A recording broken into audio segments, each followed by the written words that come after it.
The following is a presentation of KSL Sports. First and 12. A total roundup of BYU and Utah football and the expanded Big 12 Conference. Brought to you by Macy's Grocery Stores. Your hosts are Mitch Harper and Alex Kirry on KSL News Radio and the KSL Sports Zone. Good morning, everyone. Welcome on into First and 12. Man, these weeks in the Big 12 Conference, it's the craziest league in college football. And I know that the national narrative out there is, oh, this is a one-bid playoff league. But here, we're here to dispel that and break down the nuts and bolts of this conference and kind of highlight, the strengths, but also some weaknesses in this league. And Mitch Harper, Alex Kirry, every single week with you here on KSL News Radio and the KSL Sports Zone. We'll break down the Utah-TCU game, BYU's historic, memorable finish against Oklahoma State. A lot to unpack today, Alex. Yeah, there's a ton, and we have a lot to break into.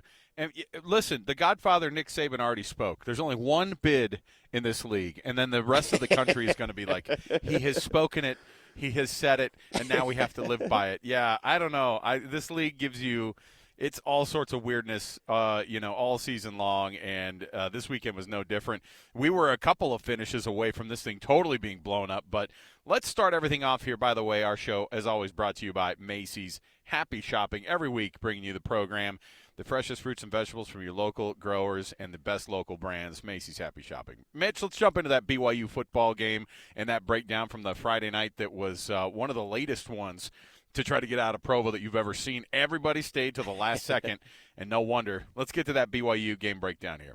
The BYU Breakdown. Cougs get it done, 38-35, and look, if you're out there listening and thinking, oh, BYU wasn't going to pull it off, you didn't believe, hey, I was with you. I thought there's no chance because, honestly, Alex, BYU teams under Kalani, they don't win late. Think about Coastal Carolina, Toledo back in 2019. That was with an NFL quarterback in Zach Wilson, and BYU just never could finish the job. And this group of Jake Retzloff, this team with the 1984 squad watching, man, what a memorable night and a memorable moment for this team that has a little bit of magic brewing this season. Yeah, and I'll add to it, too, that it's not just about whether or not Kalani and his guys could get it done. It was also about Jake Retzlaff. I think a lot of people looked at it and went, look, we saw enough of, and I say it week in and week out, you've got good Jake and bad Jake. We saw bad Jake in the first half. We saw good Jake in the second half. The thing is could a team like BYU, who has been winning these games in weird ways and everything, but they really haven't had close necessarily again. I guess the SMU game was close, but it was also the defense that locked it up. You know what I mean? And so This was what made it different, is that the defense struggled and the offense bailed out the defense. That's something we hadn't seen all year, and it's something that Jake Retzlaff, I think, is doing in this growing up process, however it is for him to be able to get to the point where he is becoming – this guy, the guy now, and nobody's, really looking around going, where's Gary Bohannon? I think those things have kind of gone to rest. I mean, I say kind of, and, things can turn on a dime, but BYU's 7-0. They come back in one of the most exciting fashions that we've seen in a long, long time at the end of a game like that. I mean, the reality is that from a numbers standpoint, no team can really go down in a minute and 13 seconds to go 75 yards. To be able to win that game. It's really, really hard against, a really, really good team against a really, really bad team. And by the way, Oklahoma State, of course, this is the game they decided to show up the entire season. This was their best performance of the entire year. I think that Coach Mike Gundy sort of said that after the game. But Jake Retzlaff was 50% right on the nose on the completion percentage, 218 yards, but he had the 2 touchdowns. But he had 0 touchdowns in the first half and the 2 picks. And then he had the 2 touchdowns and the no picks. Again, the good Jake, bad Jake. We've seen that before, but again, the big story for me on the offense for BYU, the last drive was awesome, but L.J. Martin is your guy, and that's the guy you stick with for the entirety of this season, and that's the guy you ride out on that run game because, frankly, Mitch, the run game showed up, and I think for BYU fans, hopefully it never goes away for a while L.J. Martin is there. Healthiest he's been since spring football before he suffered the shoulder injury, and I think what's exciting for BYU going forward is that despite all the injuries he's dealt with, the shoulder, the ankle, He didn't have, hits where he was taking a lot of tackles from opposing defenses. So it almost felt like he was a fresh body out there getting ready for the second half of the season. Same with Hinckley Ropati, who had a nice game, averaging 7.8 yards per carry. But, yes, L.J. Martin, 20 carries, a career-high 120 rushing yards, 2 touchdowns. He was great in the receiving game, too. He's going to be someone – he was a factor in the receiving game, But the thing is that he's shown the versatility where he can do a lot of damage happen for BYU in this offense. And Martin's going to be a special player for BYU. And what was impressive, too, was it was on a night where Ollie Gordon was his Doak Walker award-winning self. Yep. And L.J. Martin's star shined just as bright as Ollie Gordon, who left the game early multiple times due to injury. And it was kind of interesting, too. On Saturday, the running back coach for Oklahoma State, he kind of posted a cryptic, tweet on X with hugging Ollie Gordon and kind of leading people to wonder what's going to happen with the future of Ollie Gordon there in Stillwater. But, great performance by LJ and a great performance by Retzlaff because, he's always said he loves the 2-minute drill. I remember when he arrived on campus, he said that was one of his favorite parts of practice, and that shined, late in the game, minute 13 to go, and it's a moment that will live in BYU lore forever. Yeah, and it helps too that, well, and again, this is kind of an accessory to the whole conversation, but the reality is that in-game and that in-stadium experience for BYU has never been better. In the entire time that we've covered this team, Mitch, and that I've covered this team, I've never seen that place that electric, not just on that play, but for the entirety of this season so far. And it helps that they're undefeated, right? But BYU shows up tonight, or I guess it was 2 nights ago on the, on that Friday night, shows up that night for 473 yards of offense. But how about 255 on the ground? And I know that they gave up 270 on the ground to Oklahoma State, but again, this was the game that Ollie Gordon showed up and showed out, and he was a warrior. He had 80 yards rushing in the first half on 8 carries, I think. I mean, that 50-yard breakoff that he had looked exactly like the guy that we saw. BYU hadn't allowed a 50-yard play all season. They gave up 2 in the first half. They gave up 2 massive rushing. I think Rangel must have gotten hurt on that last one. I didn't really see what the finish was on that, but he must have gotten run down and hurt on that one. That's why you saw the great Alan Bowman come in the game for Oklahoma State afterward. But It was just one of those games for BYU where you go, okay, another weird way for them to win. I didn't have on the bingo card that they'd go for 260 yards on the ground, and that Jake Retzlaff would have 80 of those, and that L.J. Martin would get 20 carries. Like, we were hoping for a moment where BYU would have a 20 carry back, and that was it for BYU, and that was the breakout for them. But more importantly, it's interesting you pointed out the 84 season. I'm not one of those that goes, well, this is going to be a special season. That's why the 84 team was there. But they did show the 84 highlights in the stadium of that national championship year. And guess what the first thing that they showed was? Kyle Morrell jumping over the line to make that stop at Hawaii. You know why? Because there are games like this in big-time seasons. You have to win close games every once in a while. And this team learned a lot about how to win a close game, at least. And you should be scared to death about going to Orlando this next weekend, just because it's such a weird trip, and UCF is starting to figure some things out. We'll talk about that a little bit later. But yeah, awesome night for BYU because they get to 7-0, they get to 4-0 in conference play, and weirdly enough, Oklahoma State is 0-4 in conference, and they're losers of now 4 straight. It's not the Oklahoma State team that we thought we were going to see before the season started. It's not, and it wasn't the BYU defense we've seen all season. And, right. BYU's 4-0, and you got to think Jay Hill is going to get after his guys this week because that 17-play drive from Oklahoma State, you thought, oh, man, it was almost a good thing that freshman Tommy Parasis missed the tackle on Presley and allowed him to go into the end zone because that would have killed more time had he made the tackle. Mm-hmm. It worked out in retrospect, but huge win, huge moment for BYU. Darius Laster, it's kind of forgotten the opening play of the game. He has a 50-yard reception from Retzlaff, and you thought, man, BYU's just flying high. They can do no wrong this season. They faced adversity. They bounced back, and you got to win in a variety of ways. We've seen kind of the blueprint in the Big 12 that you're going to have these close calls. Any championship team, you're going to have these moments. And look, in college football this year, we're seeing across the board, there are so many teams, pretty much everyone has their flaws. Even last night, we're seeing Texas at times bench Quinn Ewers, going to Arch Manning, and they're getting thumped at home on the 40 acres to Georgia. And Georgia's really good, but every team, I think on any given Saturday, we're seeing more and more in this sport where what you did the last 3 weeks just doesn't matter. And especially after facing an Oklahoma State team with Mike Gundy, who had a bye week, that matters for someone like Gundy, who's just a brilliant X's and O's coach. They were prepared. You got Oklahoma State's best shot. You look like the Oklahoma State team that you thought was preseason top 3. BYU took that hit and still won the football game. That's a big win for BYU. I still don't look at Oklahoma State going forward as a team that's probably going bowling. I think their season's going to really nosedive because Bowman's got 9 lives. That guy cannot avoid the QB, the starting quarterback spot, and that fan base is probably going nuts. But it's a huge moment for BYU, and really now you start to get more national attention and really narrative shaping that you're one of the real title contenders, maybe nationally, at least in the playoff hunt, to be in that playoff conversation as more than just a conference champion, but maybe an at-large team too. Well, we'll take our first break here. We'll come back. Let's break down some of the sound from the University of Utah from this weekend as well. We're going to jump into the locker room on that, and we're going to get to so much more on this program. Stay right here with us. More to go right around the corner. It is your 1st and 12 program. Alex Kirry, Mitch Harper, 97.5 the KSL Sports Zone, and KSL News Radio. Today's just the start of the Big 12 and Power 5 talk to come. Listen to JJ and Alex Monday on your drive home. Afternoons from 3 to 6 on 97.5, the KSL Sports Zone.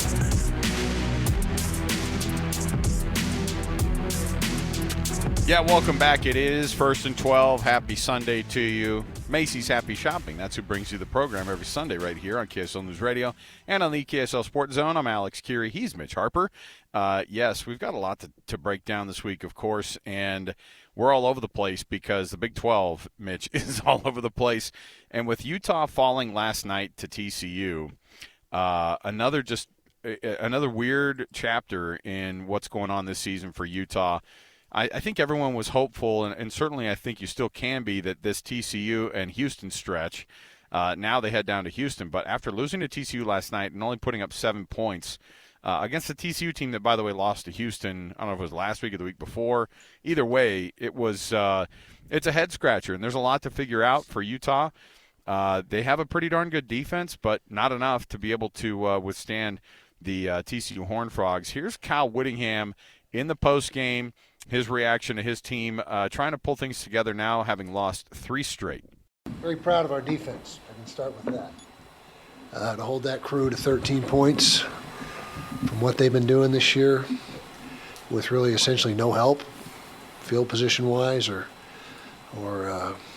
staying off the field. Very proud of the defenders. Very proud. Obviously, we got some work to do. On the offensive side of the ball, I guess we're fine other than not being able to score points, make first downs, run the ball, throw the ball efficiently, make a conversion on 3rd or 4th down. Other than that, I think we're okay, but not doing much. And so that I guess the positive is we know exactly where our problem lies, and what we got to do to fix it is our job as coaches, and players are playing hard. I'll give them that. They're all playing hard. Not throwing any player under the bus. Just tough to figure out. If you would have told me we'd hold them to 13 points, I thought we'd win 20 out of 20 times. And wasn't to be. So special teams didn't do us any favors. Punt blocked early, although we survived it and ended up getting out of that one unscathed. That was disappointing. What did we punt, like a dozen times? I mean, we punted a bunch tonight. But it's very obvious, like I said, there's no mystery as to what our issues are. And it's shown up for 3 weeks in a row now. And so we've got to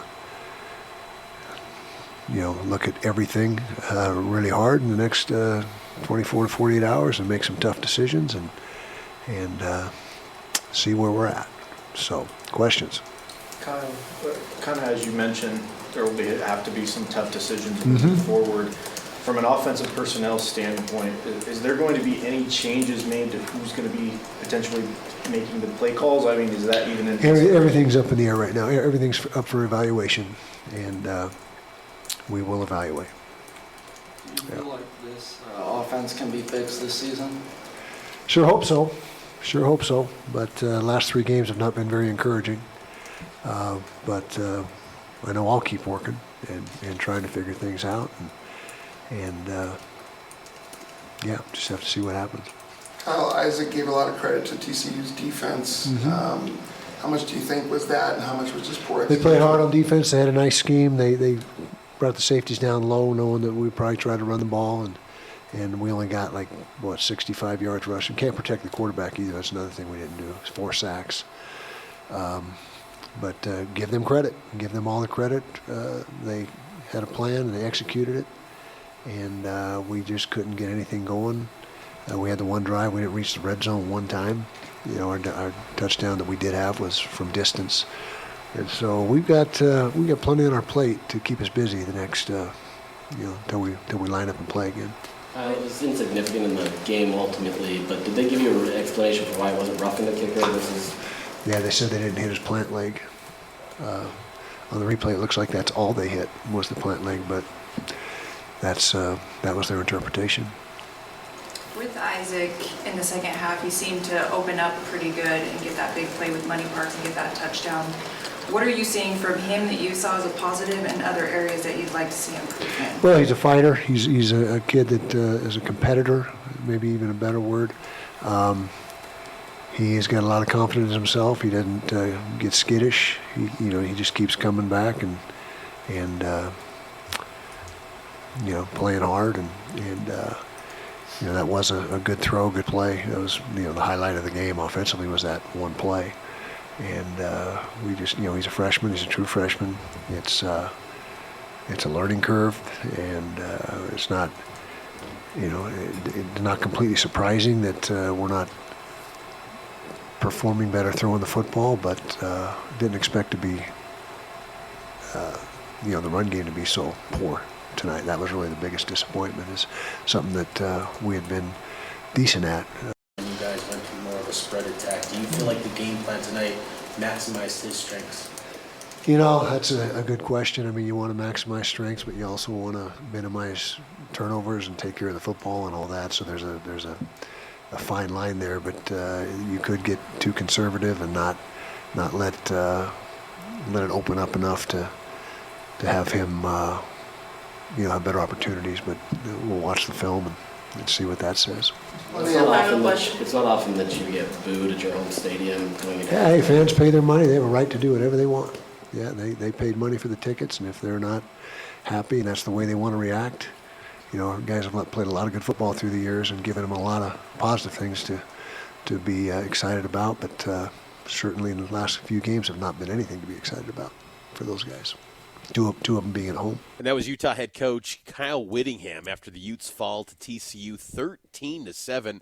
3 straight losses now in Big 12 play. Utes are 4-3, 1-3 in Big 12 play, and effectively, Alex, they're now eliminated from the Big 12 championship race. No team in Big 12 conference history has made the league championship game with 3 losses. So it's in a league where it's 16 teams and you've still got a couple undefeated squads. I think Utah's eliminated, honestly, from now getting the Big 12 title game. Well, and guess what? You have a lot bigger fish to fry than that right now. You got to figure a lot more things out. Point. If you're Kyle Whittingham, I know a lot of people are going, well, if they went out, they could possibly be a part of this. It's great. But the reality is there is so much going on right there in that program that is a mess. And the first thing you got to do is figure out how to make your freshman quarterback, who's obviously talented, but let's get him more comfortable in that Andy Ludwig offensive system. And frankly, I don't know if Andy Ludwig's style of offense is going to last that much longer in Utah if they can't figure it out. I mean, if it only worked with one guy over the past 4 years, then maybe there's something to reconsider here for that offense. And I'm not asking for anybody's job. What I'm saying is maybe some things just need to be looked at again on how they're going to approach having Isaac Wilson be their guy in the future if it's going to be that way. All right, let's take a break. We'll come back. We got more to go right around the corner. Let's get to our Big 12 headlines around the corner. I mean, what a wild conference. What a wild weekend for this conference. We'll come right back. More to go. It's 1st and 12, 97.5, the KSL Sports Zone and KSL News Radio. Mitch Harper, Alex Kirry. Happy Sunday to you. We'll be right back. The following is a presentation of KSL Sports. 1st and 12. A total roundup of BYU and Utah football and the expanded Big 12 Conference. Brought to you by Macy's Grocery Stores. Your hosts are Mitch Harper and Alex Kirry on KSL News Radio and the KSL Sports Zone. What is up, everyone? 1st and 12 rolls on, recapping Week 8 of 2024 college football season. Mitch Harper, Alex Kirry with you. And if you miss any part of this program, I understand you can't listen all 2 hours. I get it. It's okay. You can go check us out on the podcast feed on KSLSports.com or wherever you get your podcast. Leave that 5-star rating and a review. It helps us out a ton. I know Cougar fans are feeling good this weekend. Ute fans, not as much. They are not feeling as good right now. But the rest of the Big 12 Conference, like every week in this league, it's a mixed bag of feelings, and let's unpack all of it in the Big 12 headlines. 12 headlines. 1, 2, 3, 4, 5, 6, 7, 8, 9, 10, 11, 12. The dozen storylines that shape this week of Big 12 football. Headline 1. All right, let's kick things off. BYU and Iowa State, obviously, that one was an exciting one. Probably, I mean, listen, between those two teams, if you had on the bingo card both BYU and Iowa State would have some real scares at home against their respective opponents that they were supposed to beat handily. I think, at the very least, BYU was almost a double-digit favorite over Oklahoma State. Iowa State 13.5 had to be, right? And so then, of course, they both finished with the exact same finish, 38-35 over with a last-minute touchdown to win the thing, just like you have planned. Brett Yormark is probably, absolutely ecstatic for that one, just because they came down to the wire. But he also has 2 undefeated teams in the Big 12 at the top. So, those were exciting. Oklahoma State and UCF. Kudos to them. They showed up against their extremely difficult opponents and made a game out of it, but neither able to pull it out there at the end. As you pointed out, Alex, BYU and Iowa State are the only undefeated teams remaining in conference play and at large. Both teams 7-0 on the season. BYU first time since 2020. Iowa State first time since 1938. Gas was 19 cents per gallon. Look at you. The last time Iowa State was 7-0. So good times with the best bridge in the land out in Ames. Number 3, Utah's offense completely absent until 71-yard touchdown to Money Parks, but it wasn't enough. 13-7 loss to TCU. And the Boo Birds were out for Andy Ludwig. Yeah, it was a weird one, to watch that happen, and they end up with 267 yards. But as you pointed out, before that big play to Money Parks for 71 yards, they had 82 yards of offense till that point. So they were just over 100 yards going into the fourth quarter, and they end, with only 7 points to show on the night, and TCU gets the win. Both TCU and Utah 4-3 right now in the season, and like I said, Utah having lost now 3 in a row in conference play. They're 1-3 in conference, and they got a lot to fix. Number 4, TCU, not only do they get themselves bowl eligible, but they're eking out that win, gets them to that 4-3. That's a tough environment for them to go to. And as a schizophrenic team in the Big 12, and there are a lot of them, TCU can win in hostile environments. They have enough dogs, Mitch, to be able to get wins. And they'll, of course, have the head-scratching losses. I'm looking at the Houston game, of course, but TCU continuing to go to Salt Lake over the years. It's been a place that they've been able to go in and win, and they did it last night. Headline number 5, Oklahoma State looked like the team we thought they would be in the preseason, but injuries mounted up. Garrett Rangel, the starting quarterback, he went out in the first half, and then Ollie Gordon, the star running back, both got banged up in that loss to BYU, but maybe some hope for the future for Oklahoma State. I know Pokes fans probably not thrilled to see Alan Bowman back at QB, but, man, he even looked good on the ground against BYU. So, maybe Oklahoma State's got some fight in that second half of the season, but I still kind of have my questions because the injuries are mounting up for the Pokes. Well, it was a head-scratcher for sure when you saw Ollie Gordon go down hardcore after that Isaiah Glasgow hit, and then you thought, oh, he might be out for he was out for a dozen plays. Then he comes back in, gets hurt again, and then still goes back in the game again. I mean, it was an absolute beast performance by the guy. You can see why he's one of the best in the land. But despite the loss, though, Iowa State, UCF is that's a team that's starting to look a little bit better. We thought that we'd kind of thrown them on the garbage heap a little bit after we saw how bad KJ Jefferson was playing. But R.J. Harvey, don't forget about that guy. 196 yards on the ground for UCF at Iowa State, a very stingy defense. If you're BYU, you should be kind of concerned for that Orlando trip because R.J. Harvey is a man. No question. And Miami transfer Kirry Brown at quarterback. It is going to be a run-heavy attack. You know, there was a little bit of talk that KJ Jefferson was maybe going to get some snaps in that game against Iowa State, but Kirry Brown, the passing wasn't great, but him and R.J. Harvey as a running tandem, it worked out well to where they put a scare in Iowa State. And look, Iowa State was the best defense in the Big 12 coming in, and like BYU, gave up a lot more points than they typically give up. So UCF, that was a good moment for them because it felt like their locker room was kind of a little bit disjointed with 6 or 7 players going into the transfer portal.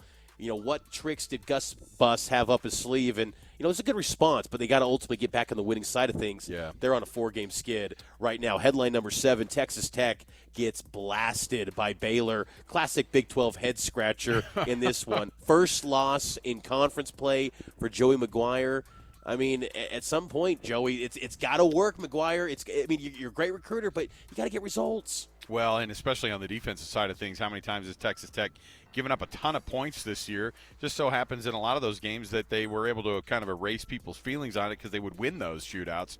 Not the case. Baylor puts up 59 against Texas Tech. And it's the head-scratcher, Mitch, just like you said, because – I mean, of course, Baylor having a struggle of a year, and then they almost put up 60. And that's headline number 8. Sawyer Robertson throws 5 touchdown passes to stave off the haters for at least one more week for for their coach because, frankly, everybody is looking on the sidelines and they're going, how long are we going to have to see this situation happen? But you know what? They put up 60 against a team who was undefeated in conference play before going into that game. And you got to think Robertson loved that moment. Lubbock native. And he goes into his hometown and gets a huge performance, 5 touchdown passes. Baylor trending up. They've been playing some good ball as of late. That was a big statement for them. Headline number 9, is it time to give an apology to Coach Prime? Do you believe? Yes, I believe, Coach Prime. They absolutely rock Arizona, 34-7 in Tucson. And they didn't even need Travis Hunter in the second half. He rested his shoulder.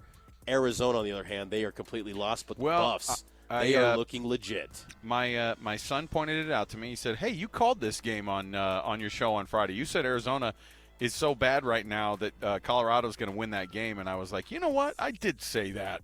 But I was also dreading this moment, too, because I don't want to apologize to Colorado for anything at this moment. All right, Arizona State is your headline number 10. They lose this one against a pretty decent-looking Cincinnati team. I don't know what to think about Cincinnati, but my goodness, they only have one conference loss. I think both Arizona State and Cincinnati are 5-2. Kenny Dillingham calls out his bad kicker. Poor kid. His mom was disappointed in those comments, I'm sure.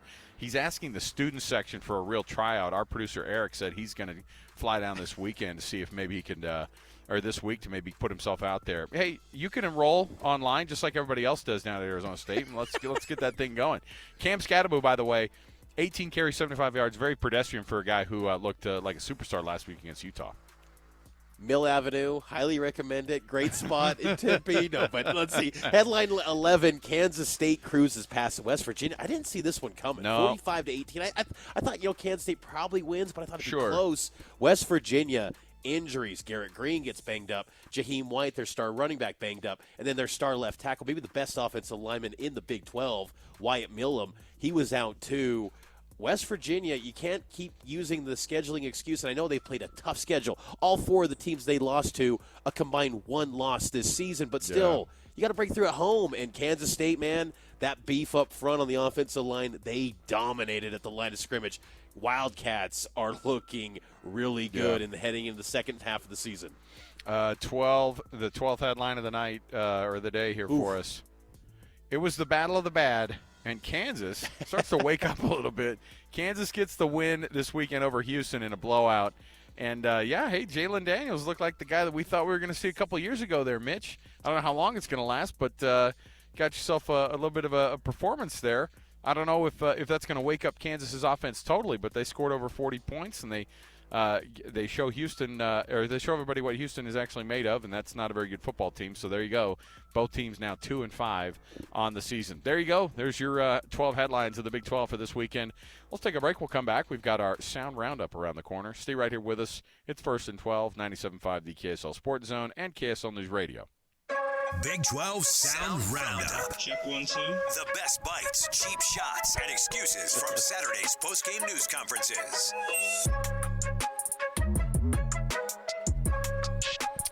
All right, everybody, welcome back.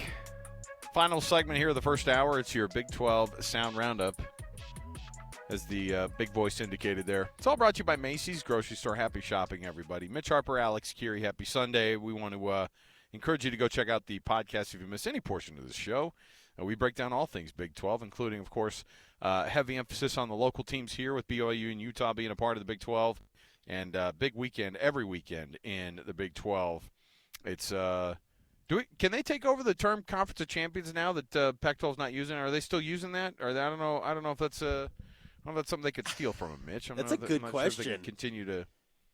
I don't Just know. steal it from Boise them. State. Look, I mean, at this point, and Oregon State Conference of Champs. Oh, hey, you know what? It's a really good point. All right, well, let's kick things off here.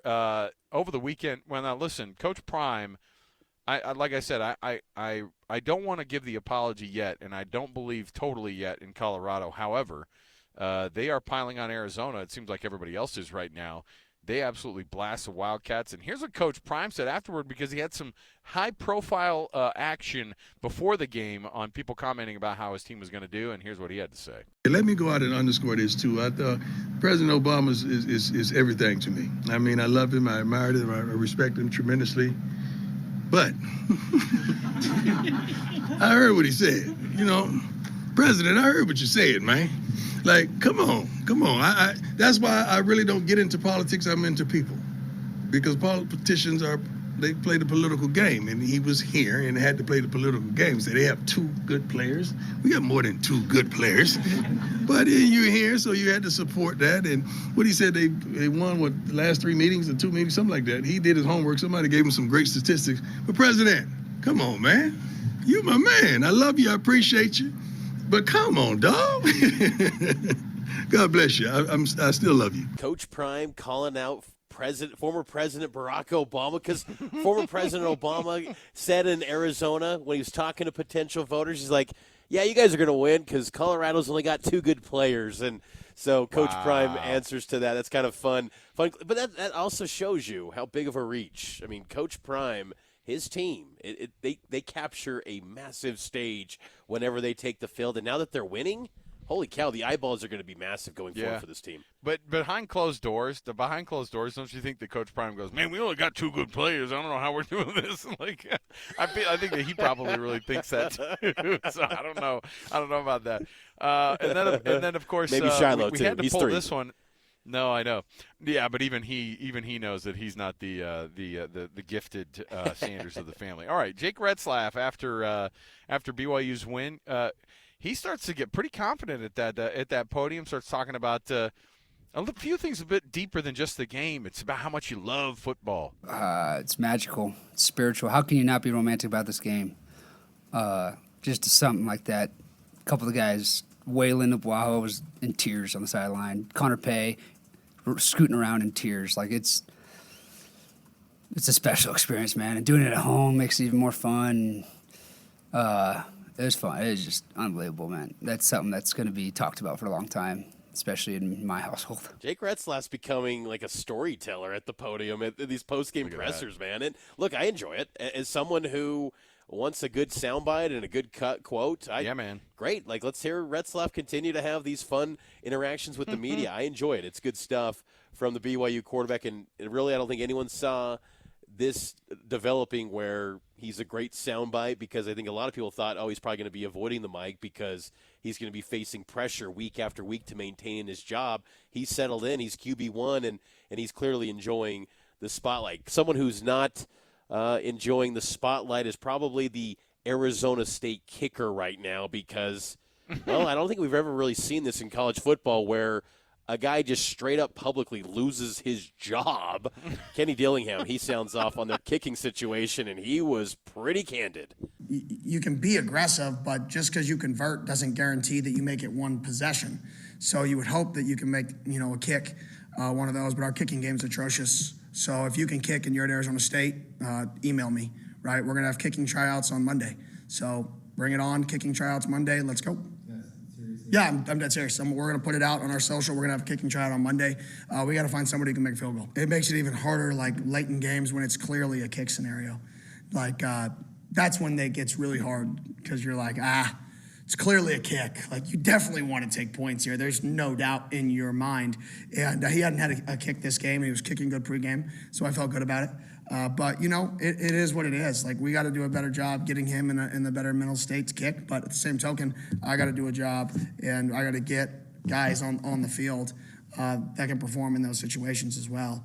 And, we'll go to work, and we'll get better, and we'll have a tryout and see if somebody's good enough. And if somebody's not, then you know what? Status quo, keep going to work. If somebody is, then, we'll add them to the team and rock and roll from there. Oh, that poor kicker for Arizona State. If I knew his name, I would absolutely say, I'm so sorry for you, young man. But here's the thing. Remember when Mike Leach – okay, this is what I was going to say. It's not that they had a bad kicking situation when Mike Leach was at Texas Tech. Do you remember this, Mitch? They actually had a contest with students, very similar to the ones we see in the yes. At the halftime.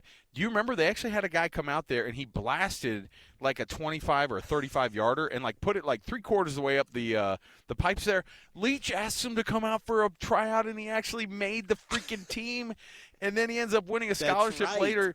That was Mike Leach back in the day going, well, we don't have very good kickers. When I saw the guy in the stands, and I thought, I'll get him a tryout or whatever.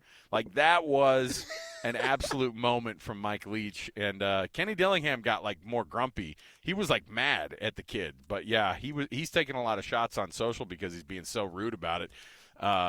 It's crazy. Ian Hershey, is that the name of the young man? Yeah. Well, Ian Hershey right. from Chubbuck, Idaho. 2 hours north of us, 2.5 hours. Hey, R.I.P. your kicking career, Ian Hershey. Hopefully you can find yourself somewhere else where your coach is a little bit nicer. All right, that's our sound roundup there. We'll take a quick break here, and we'll come back. We've got a whole other hour here for you. You know what we're going to do? We're going to break down that Utah and TCU game. And maybe that doesn't sound like music to your ears if you're a Utah fan, but we'll have to get into some of the details on the nitty-gritty on how Kyle Whittingham and his guys are going to have to pull out of this tailspin, a 3-game losing streak after falling to TCU last night in Salt Lake City. We'll come back. We've got more to go right here. It's 1st and 12 on KSL News Radio and 97.5 the KSL Sports Zone.